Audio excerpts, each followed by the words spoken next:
এত লম্বা কবরের জিন্দেগি কেমনে পার হবেন বলেন তো? নূহ আলাইহিস সালামের জামানায় যারা মারা গেছে তারা আজ কত হাজার বছর কবরে পড়ে আছে। ইব্রাহিম আলাইহিস সালামের জামানায় যারা মারা গেছে তারা আজকে কতদিন কবরে পড়ে আছে। হ্যাঁ, আবু জেহেল আজকে কত বছর কবরে পড়ে আছে?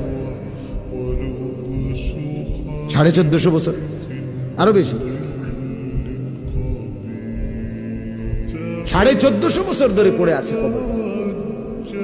এরপরে তো হাসরের মাঠ, এরপরে তো ফুলসেরা, এরপরে তো জাহান্নাম, আর তো রইছি। তাহলে দুনিয়ায় থাকলি কতদিন, কবরে পড়ে রইলি কতদিন? আপনি বলেন। আবু জেহেল দুনিয়াতে ছিল 800 বছর,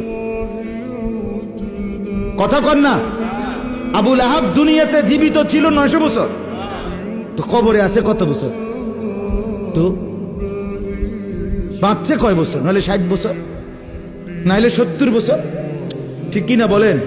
তাহলে দুনিয়ায় ছিলি কতদিন, কবরে আসত কতদিন? আচ্ছা, এই কথাই এখনই মনে হইল। হ্যাঁ, এরপরে তো সামনেরটি রয়েছে মিয়া, এখনো তো কিয়ামত